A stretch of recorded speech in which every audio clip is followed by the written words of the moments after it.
Bonjour à tous, c'est Hugues. Aujourd'hui, je vous retrouve pour une nouvelle vidéo sur l'actualité sportive du week-end. Et on commence ce résumé par du football. C'est la Ligue 1 Conforama qui commence ce week-end avec notamment le premier match de cette saison. Monaco, champion de France en titre, qui jouait contre Toulouse. C'est une victoire monégasque, 3-2. Samedi, le Paris Saint-Germain et l'Olympique Lyonnais jouaient contre des promus. Les deux clubs s'imposent respectivement 2-0 et 4-0. L'Estac fait match nul contre Rennes. Petite surprise, l'OGC Nice se perd à l'extérieur contre Saint-Etienne 1-0.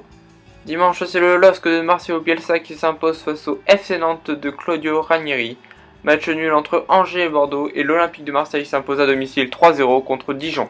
Le classement du championnat de Ligue 1, peu significatif après une journée de championnat, mais Lyon, Marseille, Lille, Guingamp, Paris, Monaco, Saint-Etienne et Montpellier remportent leurs matchs lors de cette première journée. Faisons un tour au niveau des transferts. C'est le Lyonnais Nicolas Nkoulou qui est prêté 1 an au Torino avec option d'achat de 3,5 millions. Le Brésilien Fernando de Manchester City s'engage à Galatasaray pour une somme de 5,25 millions d'euros pour 3 ans. Wesley Sneijder arrive libre de Galatasaray. Il signe à Nice pour 1 an avec 1 an en option. Le monégasque Alan Saint-Maximin prêté à Bastia l'an dernier est tout proche de signer à Nice. Après le départ de Neymar au Barça, on pensait que ça allait être Coutinho qui allait le remplacer, mais c'est finalement le français Ousmane Dembélé qui sera en contact avec le FC Barcelone. L'Inter de Milan serait intéressé par le défenseur latéral brésilien de Nice d'Albert.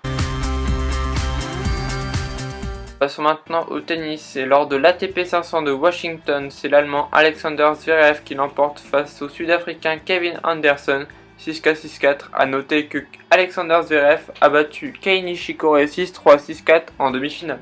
Il y avait également deux tournois 250 avec le premier tournoi, le tournoi de Los Cabos au Mexique avec l'américain Sam Querrey qui bat le jeune australien Thanasi Kokinakis en 3-7, 6-3, 3-6, 6-2. A noter que le jeune australien bat Thomas Berdych en demi-finale. Le deuxième tournoi est le tournoi de Kitzbühel en Autriche, connu aussi pour ses pistes de ski. C'est l'allemand Philipp Kohlschreiber qui bat le portugais João Sousa en 2-7, 6-3, 6-4.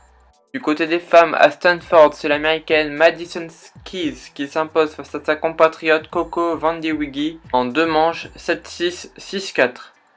Ekaterina Makarova qui s'impose face à Julia Gorges à Washington en 3-7, 3-6, 7-6, 6-0.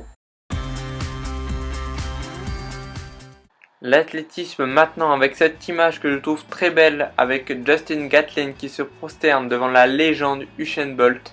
Ce sont les États-Unis qui s'imposent cette année sur le 100 mètres avec Justin Gatlin chez les hommes en 9 secondes 92 et l'américaine Tori Bowie chez les femmes en 10 secondes 82.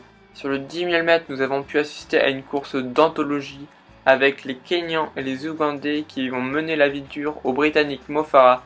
Et ce dernier gagne quand même le 10 000 mètres en 26 minutes et 49 secondes. Du côté des femmes, c'est l'Éthiopienne Almaz Ayana qui gagne le 10 000 mètres en 30 minutes et 16 secondes. A noter qu'elle gagne avec plus de 40 secondes d'avance sur la deuxième. Passons maintenant au VTT avec une manche de Coupe du Monde qui se déroule au Canada, plus particulièrement à Mont-Sainte-Anne, et la française Pauline Ferrand-Prévot qui termine à la 2e place. Derrière Yana Belomoina. A noter également la belle performance du côté des hommes avec la 2e place de Stéphane Tempier. Du VTT au cyclisme sur route, il n'y a qu'une roue.